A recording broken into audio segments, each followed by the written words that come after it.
नमस्कार मित्रांनो, तर लाखात एक आमचा दादा या मालिकेच्या पुढच्या भागात आपल्याला असं पाहायला भेटणार आहे की सूर्य आणि तुळजा डॅडींवर चिडलेले असतात. तरीसुद्धा डॅडी मुद्दामून छत्रीला सूर्याच्या घरी मकर संक्रांतीचं निमंत्रण द्यायला पाठवतात. छत्री सूर्याच्या घरी जातो आणि म्हणतो की सूर्या, अरे मकर संक्रांतीचा सण आहे, सगळीकडे तिळगुळ घेऊन गोड बोलायचा सण आहे, डॅडींनी तुला बोलवलेस, त्यांचा निरोप असा डावलू नकोस.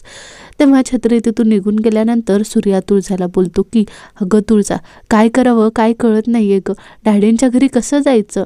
तुळजा म्हणते की आपण जाऊया. सूर्या म्हणतो की हो आपण जाऊया, मला पण जाणून घ्यायचं आहे डॅडींनी असं का केलं ते. तेव्हा सूर्या आणि तुळजा मस्तपैकी तयार होऊन चालायला निघतात. काही मुलं तिथे पतंग उडवत असतात. पतंग उडवताना मांजा त्यांचा अडकतो. पतंग एका झाडात अडकतो. डॅडींचा सूर्याला जीवे मारण्याचा डाव तिथे तयार केलेला असतो, जेणेकरून सूर्या त्या मांजात अडकेल, त्याची गाडी पडल्यानंतर त्याला दुखापत होईल. पुढे त्याला असे मांजा एका झाडापासून दुसऱ्या झाडापर्यंत पूर्ण रस्त्यात बांधलेला असतो. सूर्या तुळजा दोघे सुद्धा यायला निघतात. तेव्हा सूर्या आता ती मांजा बघून पडतो की डॅडींच्या घरी सुखरूप पोचतो. हे पाहणं खूप इंटरेस्टिंग राहणार आहे. तोपर्यंत तुम्हाला हा व्हिडिओ आवडला असेल तर आपल्या चॅनलला लाईक करायला, शेअर करायला आणि सबस्क्राईब करायला विसरू नका. थँक्यू.